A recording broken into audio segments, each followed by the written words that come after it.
Charla en Musa. Bienvenidos. Hola Iván, muchas gracias por venir a Musa. Estamos aquí en el Centro Histórico de Puebla, tenemos invitado a Iván Contreras. Vamos a platicar este día un poco de lo que haces, ¿no? Okay. Del trabajo que has desarrollado en el festival Cinetecto ya por muchos años. Es un festival que se ha hecho, según yo, solo en Puebla, o sea, no ha tenido otras sedes, ¿o sí? ¿O es un festival totalmente poblano? Es un festival que nace en Puebla, ¿no? Este año vamos ya por nuestra 11ª edición, pero hemos tenido un par de sedes fuera de, no solamente fuera de Puebla, sino fuera del estado. Ah, ok. Bueno, pues entonces ya es un festival nacional. Intentamos, vamos, es la siguiente meta. Muy bien. Pues este festival está enfocado al cine, a la producción de documental, ¿no? Tiene distintas vertientes, está también enfocado a la arquitectura, sí, ¿no? Es una mezcla bastante, pues pienso que natural, ¿no? Por donde se desarrolla o donde habitamos, ¿no?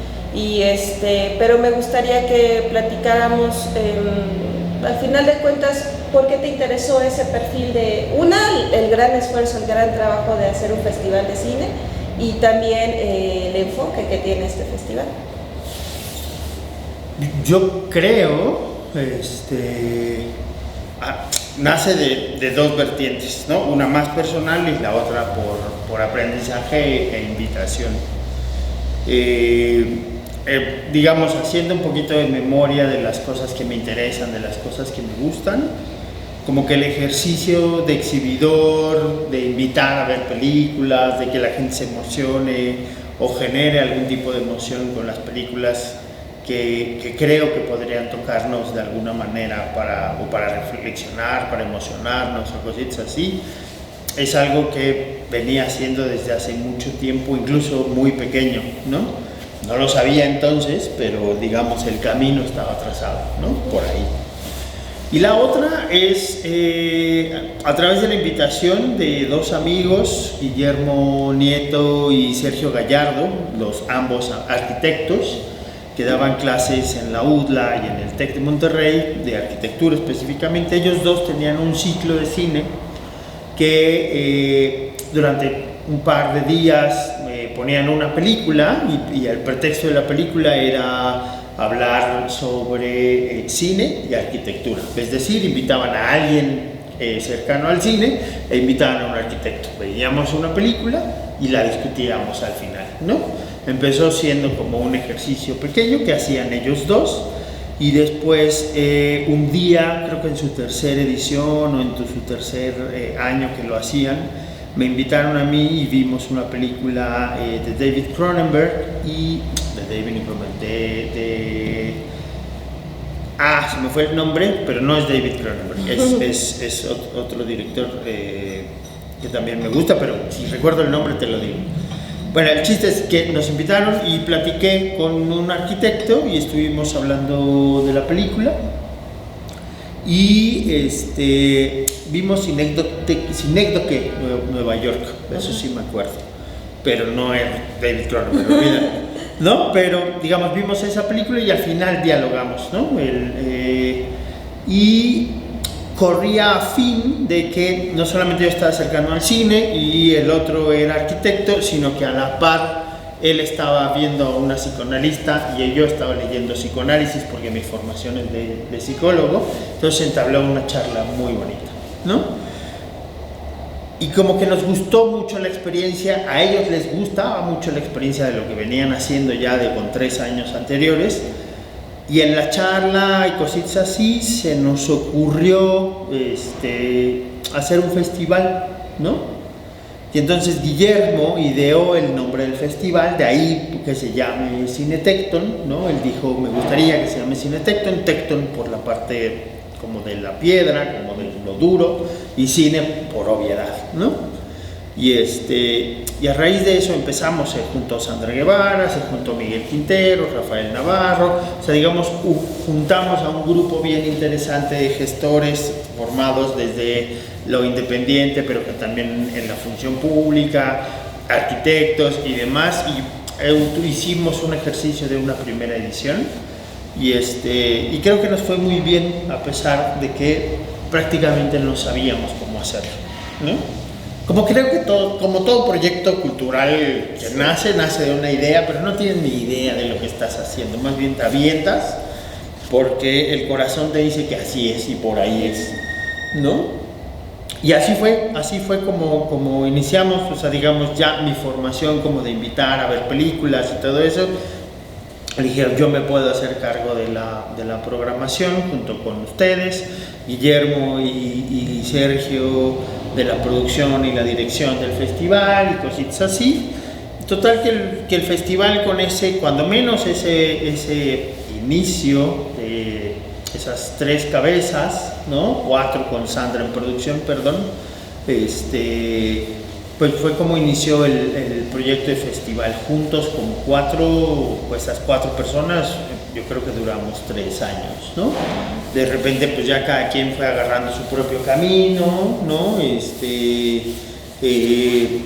Sergio sigue cercano al festival y participa en un par de actividades cuando lo invitamos. Siempre le da gusto saber que el proyecto sigue.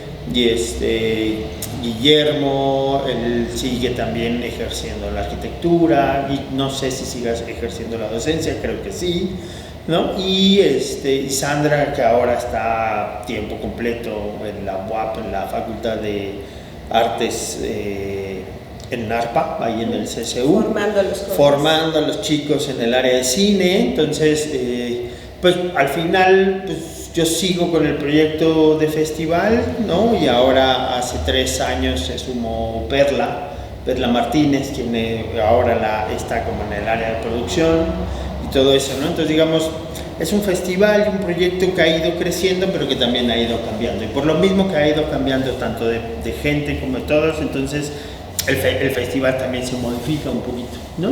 Junto con Sandra y yo lo hicimos aproximadamente 9 años, ¿no? Juntos, y pues ahora con Perlita llevamos 3 años juntos, ¿no? Y digamos, Perla entró como en el 8º. Pues como lo comentas, en los festivales hay cambios, ¿no?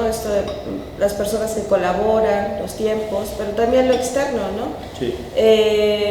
Son nuestras propias actividades en lo personal, profesional, pero esto que pasó incluso hace unos pocos años, que fue la pandemia, y que no duró poco, me refiero para actividades culturales o para que tuvieran salida presencial, ¿no? Que la cultura continúa, pero sobre todo este tipo de proyectos que requiere o que la ambición es llegar al público, ¿no? Claro. Que haya contacto con las personas. También hubo, como todos los proyectos culturales, tuvieron ciertas modificaciones, ¿no? O otro tipo de entender, incluso el relacionarte con el público, ¿no? Y creo que eso fue algo muy dramático, muy difícil para nosotros como sociedad, como especie, porque fue una pandemia, sí. Pero también abrió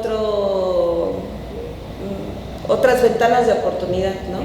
Es cierto que entiendo que el festival tuvo otras formas de sí realizarse, pero bajo otras dinámicas, pero a lo que voy es, por ejemplo, estas actividades en línea, que antes no se pensaban como actividades, era como un recurso para salir, como resolver, ¿no? Sí. Pero ahora ya se ven como dinámicas serias, ¿no? Bien, que se pueden plantear, que se pueden realizar, que tienen mucho profesionalismo, ¿no? Que también van modificando el cómo se hacen las actividades, ¿no?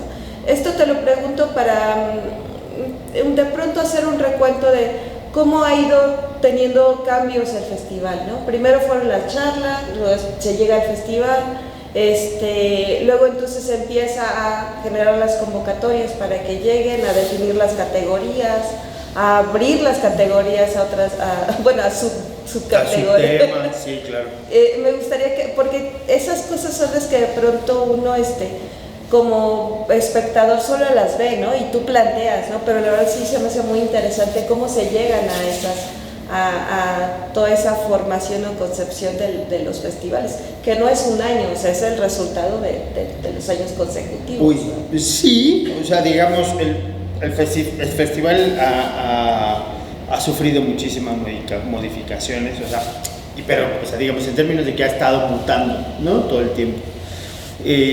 Primero lanzamos una convocatoria, o sea, siempre pensamos en lanzar una convocatoria en términos de buscar películas que tengan que ver con la arquitectura, que tengan que ver con el diseño, ¿no? Y creo que se hizo un primer ejercicio que era mucho más formal en términos del material que recibíamos, ¿no? O sea, muchísimo material académico, muchísimo material que tenía que ver con la arquitectura, como una arquitectura mucho más seria, mucho más dura, mucho más todo, y que eso tenía mucho que ver con la dinámica y los intereses de tanto de Sergio como Guillermo, ¿no? Y pero que también en algún momento, o sea, digamos, y como para aclarar también, nombré a cuatro personas, ¿no? Guillermo, Sergio y Sandra, pero en el camino han estado 1000, ¿no? Ha estado Yaisu, solo como para no omitirlos, ¿no? Pero, digamos, ha sido un gran número de personas las que han estado ahí, que han sumado al tipo de cosas. Por ejemplo, con Yaisu y Sandra estuvimos pensando alguna vez en agarrar ejes temáticos, ¿no? Por ejemplo, hoy que este año el festival hable sobre patrimonio, que este año hable sobre ciudad y que este otro año hable sobre urbanismo, pero creo que también nos dimos cuenta que un festival de nicho tan específico, hacerlo más chiquito con ejes temáticos, hacía más complicado encontrar películas. No es que no existan, sino que hacía más complicado encontrar películas, ¿no? Y cuando hablamos, yo creo que el más complicado fue cuando hablamos de patrimonio, ¿no? Sobre todo porque cuando hablamos de patrimonio dijimos vamos a hacer una película de patrimonio, o más bien un festival como eje temático patrimonio. Cuando lo pusimos, nos empezaron a llegar muchísimo cine que tiene que ver con tradiciones, que tiene que ver con identidad, que tiene que ver con registro, ¿no? Y nos dimos cuenta que estábamos pensando en patrimonio como en términos arquitectónicos, ¿no? Entonces dijimos, pues, no supimos dónde acomodar tanta información, ¿no? Por ejemplo.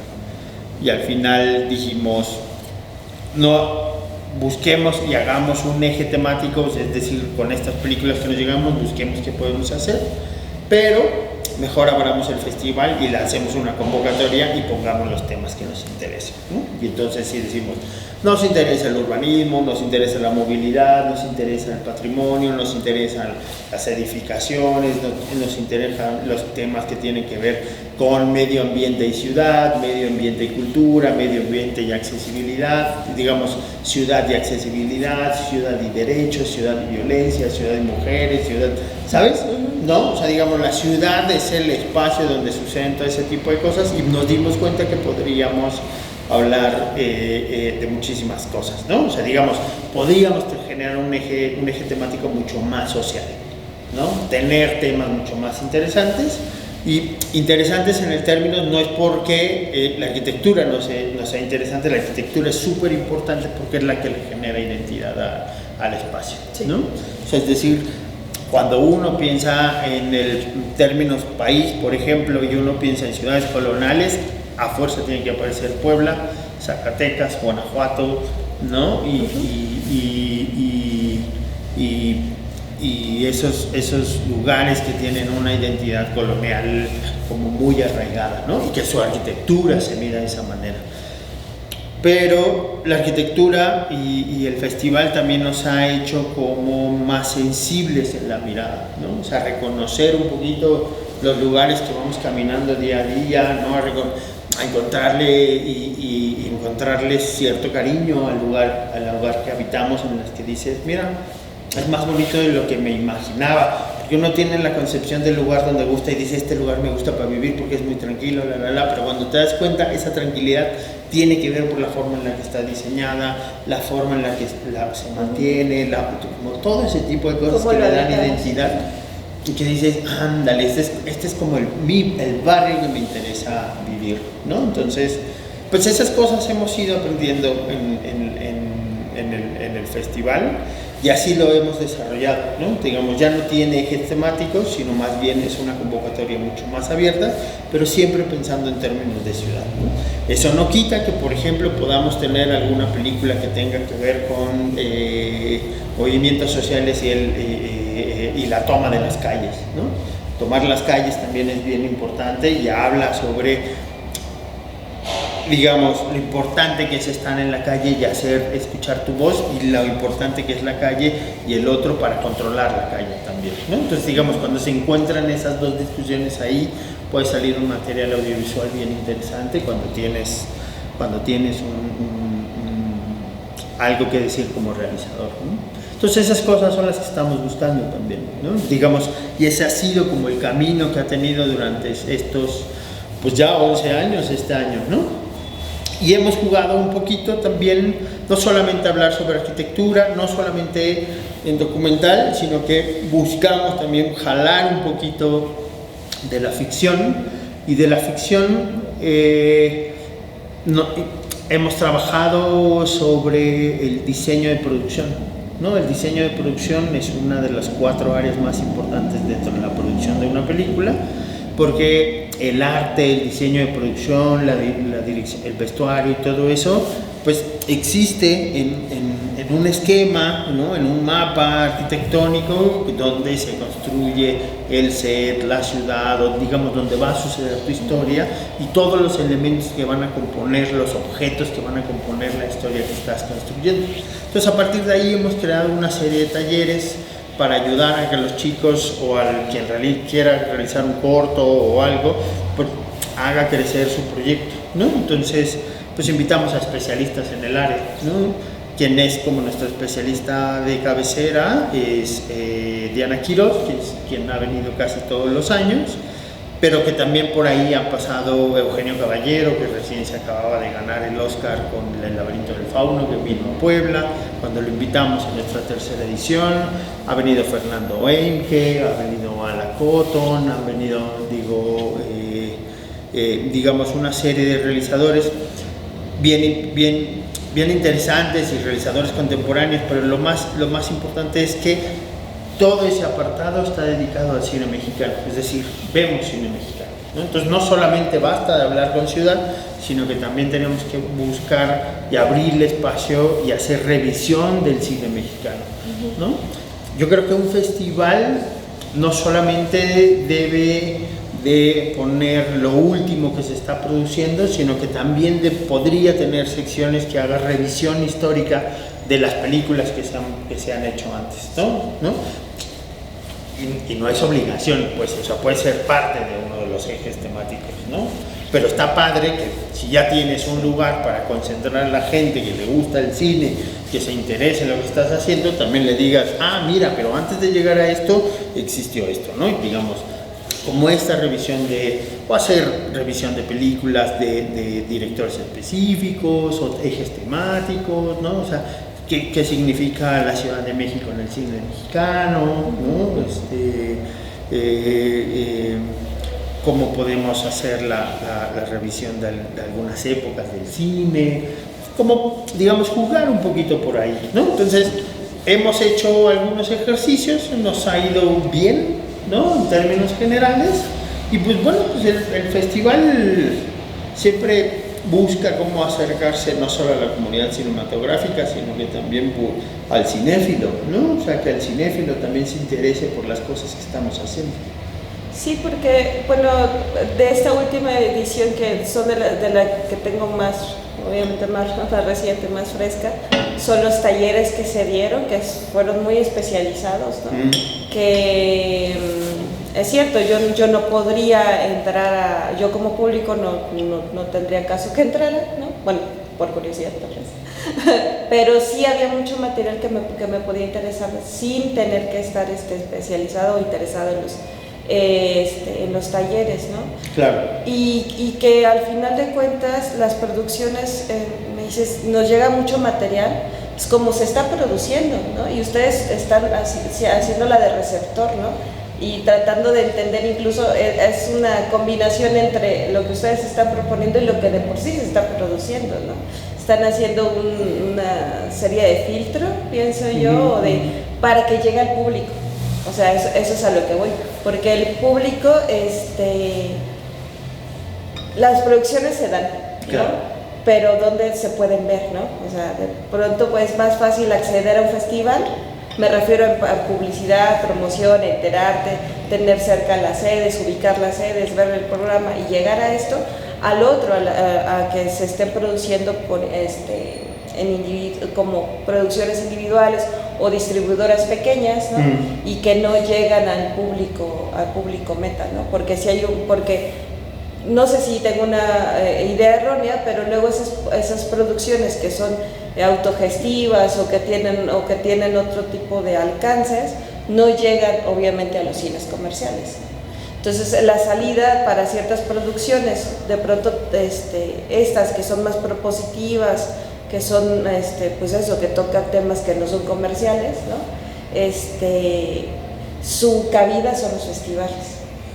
Sí. Y ahí es a donde el público es más fácil llegar a estas producciones, ¿no? Pues, o sea, digamos, una de las cosas padres que tienen los festivales es que muchas de esas actividades son gratuitas, pues, ¿no?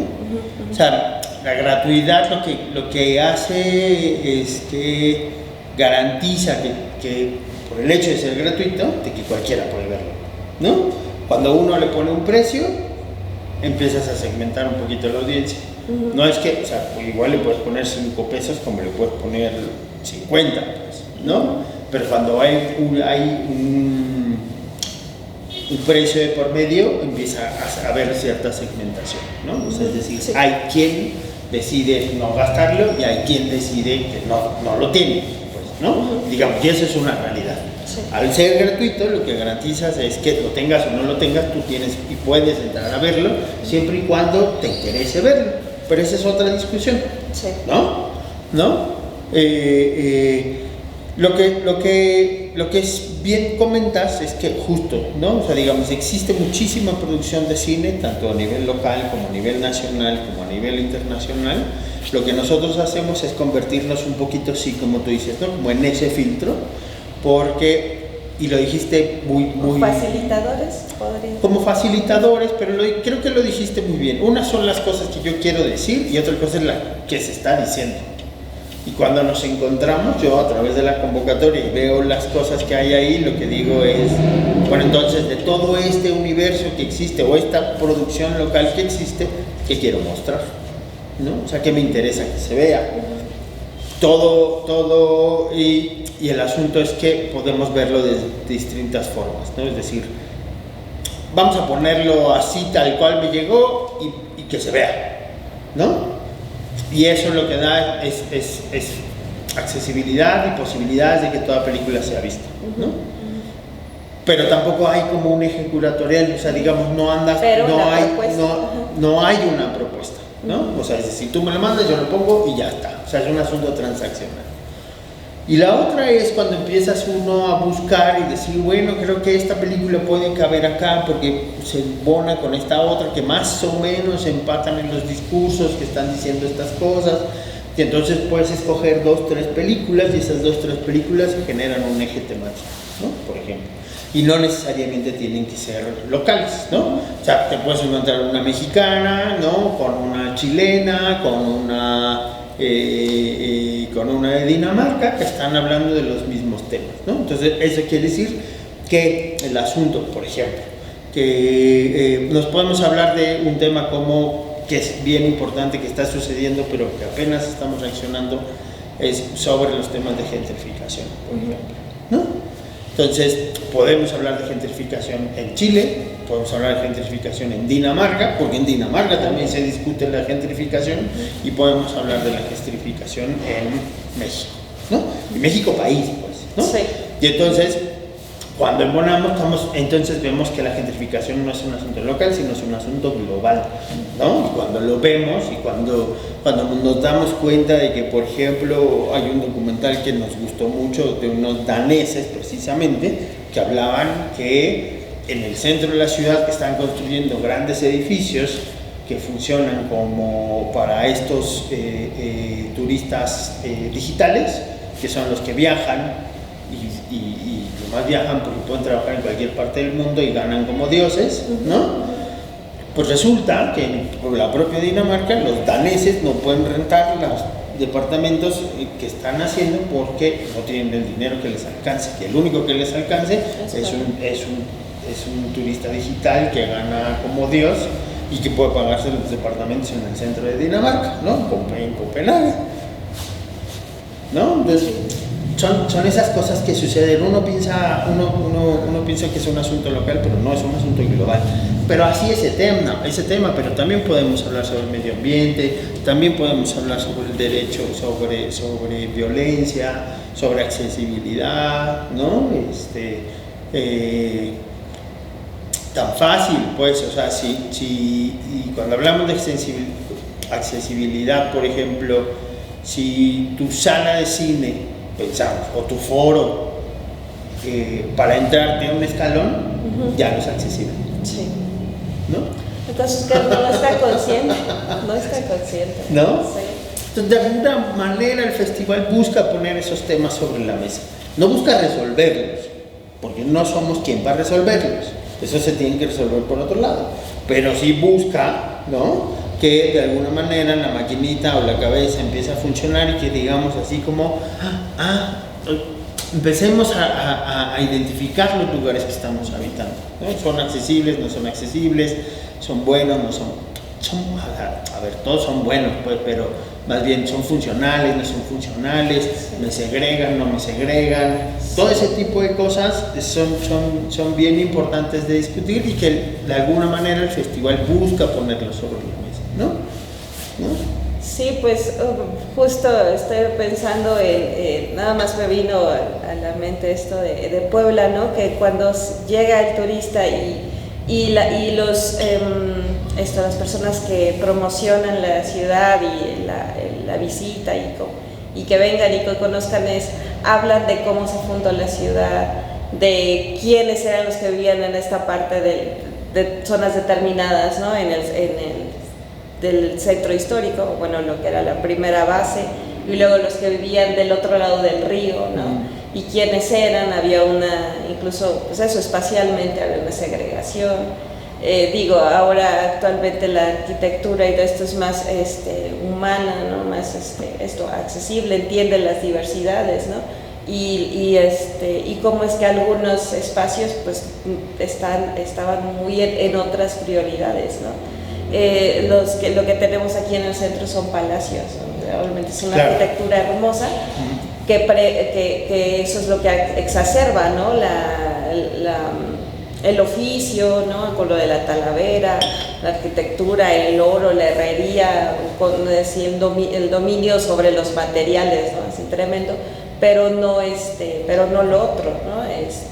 Y son cosas de evolución social, de cambios sociales, de avances sociales que y que poco a poco se va construyendo como una ciudad mucho más amigable. O sea, es decir, esta transformación que se ha dado en las ciudades, digamos, de manera natural nombramos Puebla porque aquí estamos, pues, ¿no? Pero podemos hablar como de las transformaciones de las ciudades en términos de cómo las cosas han cambiado, ¿no? Recién veía un documental de una hija que visita los edificios construidos por su padre, ¿no? Y que son estos edificios que se vuelven emblemáticos en la ciudad, pero que el propio edificio ha tenido múltiples funciones, ¿no?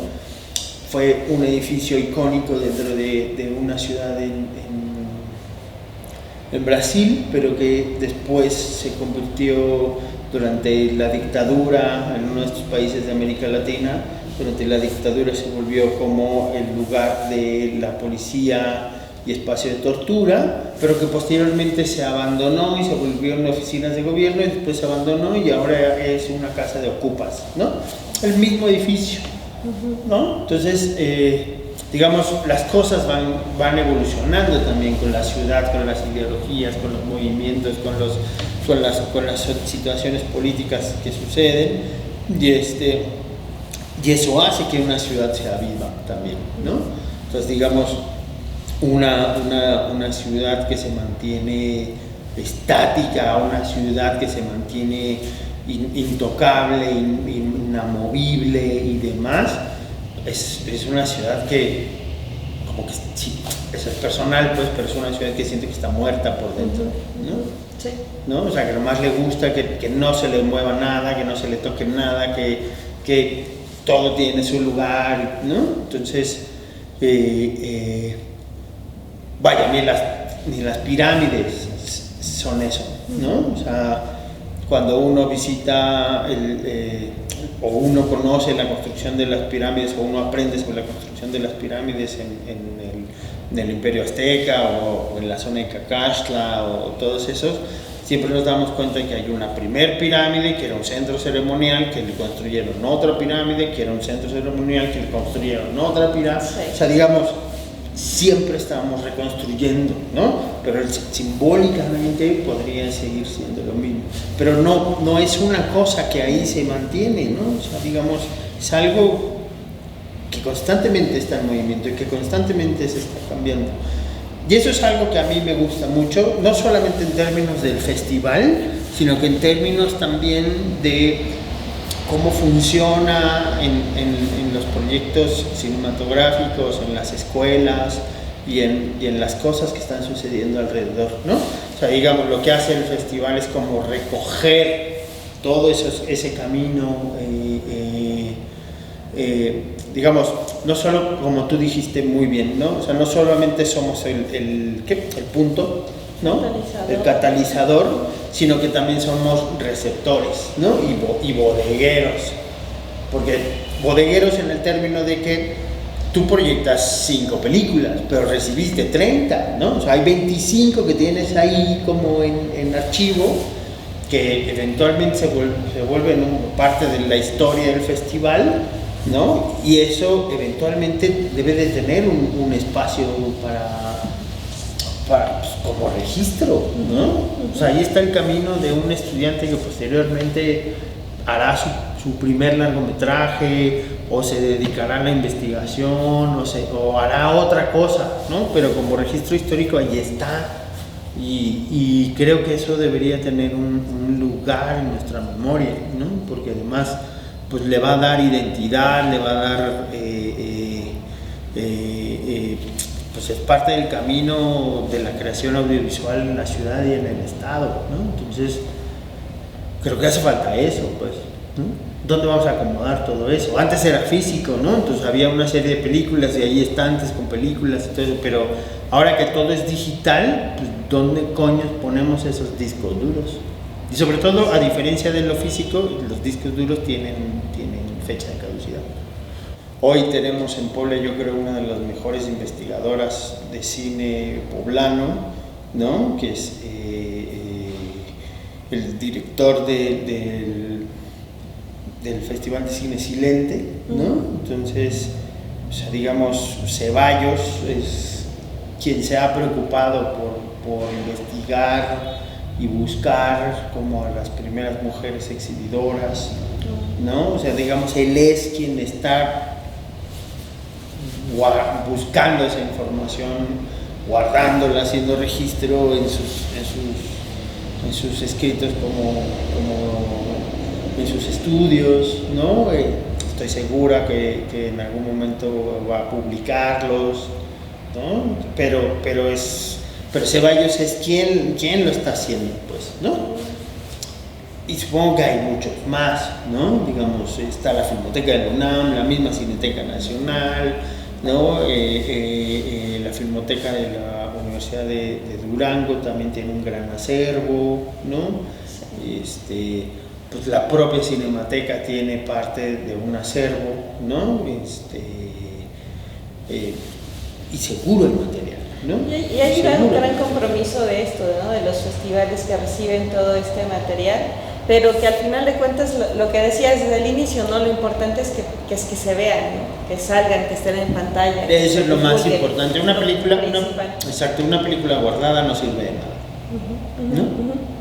¿no? O sea, digamos, una película guardada no sirve de nada, ¿no?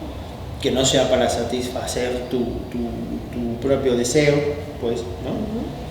O sea, buscar un apoyo y un dinero para hacer tu primer película y que de repente digas, no, pero no quiero que se vea.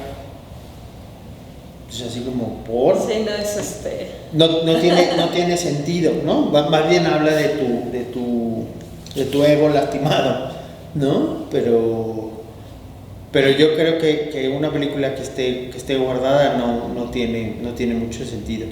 Y los festivales y los espacios alternativos de exhibición, creo que son como los más importantes catalizadores para acercar el cine que se produce a nivel local, a nivel nacional, a nivel internacional, pero un cine que no llega a las pantallas comerciales.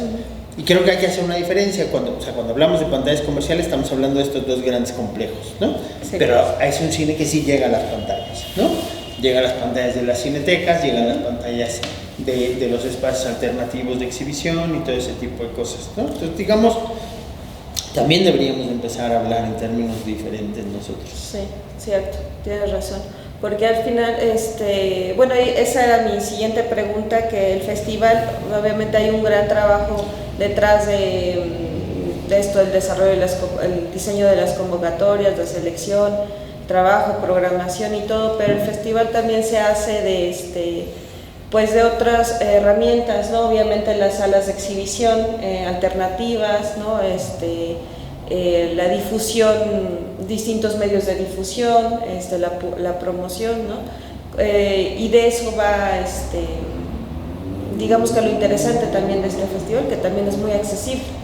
Una, que obvio es gratuito, el acceso, pero que también en la ciudad de Puebla se puede tener distintos espacios para poder ver el festival, horarios muy cómodos, ¿no? Es parte incluso de la evolución o de la valoración que han tenido ustedes y que se ha hecho como muy, insisto, muy accesible, muy fácil, ¿no? Está todo puesto. Hay que ir al festival. Hay que ir, ¿no? O sea, digamos, la invitación siempre es que vayan al festival, la invitación siempre es que se animen a ver la propuesta programática, ¿no? Somos un festival de nicho, eso lo tenemos claro. Somos un festival que tiene un cine que de repente se mueve en otros ritmos, ¿no? Sus tiempos son mucho más pausados, ¿no? O sea, digamos, es mucho más observacional, es mucho más de sentimientos, ¿no? O sea, digamos, de estas imágenes que pueden ser hipnóticas en algún momento, que te llevan a la contemplación de un espacio. Eso es un ejercicio que sucede solamente en la sala de cine y que te puede ayudar a ver el mundo desde otra perspectiva, ¿no? La invitación es esa. La invitación es siempre a que se acerquen a poder ver el mundo y la realidad desde otro lado, ¿no? La realidad es lo que es, pero desde el lugar donde la miras es lo que puede hacer que la cosa se cambie o no, ¿no? O sea, digamos, y creo que no está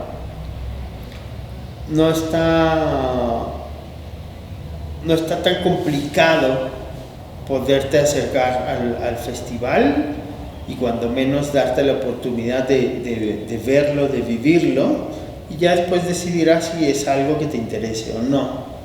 Porque de la misma manera vas y decides si quieres ver una película en Cinépolis o no, ¿no? O sea, digamos, cuando tú tienes 12 salas, 3 películas por ver, de esas 3 escoges una que tiene que ver con las ganas que tienes en ese momento, ¿no? Lo más seguro es que las 3 sean iguales, pero la decisión tiene que ver con otra cosa, ¿no? ¿no? Sí. Y eso es lo que intentamos hacer con el festival. Pues me estaba riendo porque me ha pasado eso, ¿no? Que vas y la propuesta es, pues no le veo, en ocasiones, ¿no? Mucha propuesta, me refiero a diversidad. No, pero lo que sí es que, pues esto, el festival es muy diverso, aunque es de nicho, todo el material es muy diverso y repito nuevamente, es muy accesible, tiene muchos facilitadores para el usuario, para el visitante, para los que ya somos clientes del festival. Pero y nada más sería, por último, hablar tal vez, ya se acerca próximamente, este video quedará en la memoria, pero este año 24 se va a hacer en el mes de agosto. Noviembre. Perdón. Este año en noviembre. Generalmente lo hacemos siempre entre septiembre, octubre y noviembre. Este año lo hacemos en noviembre. Ajá, estará este 2024 será en el mes de noviembre y pues estaremos muy atentos al festival. Yo agradezco mucho tu visita, la charla, Gracias. La información y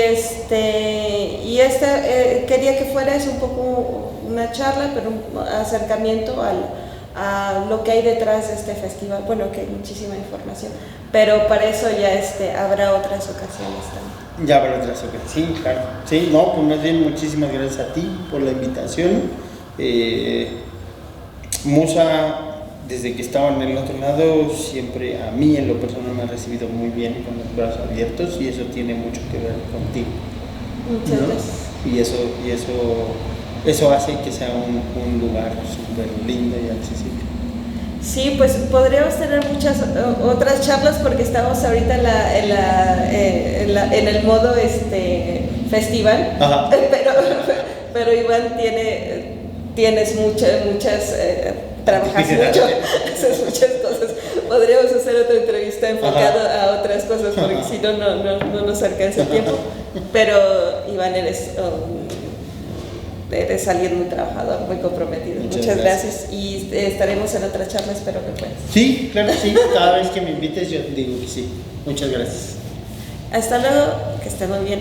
Adiós.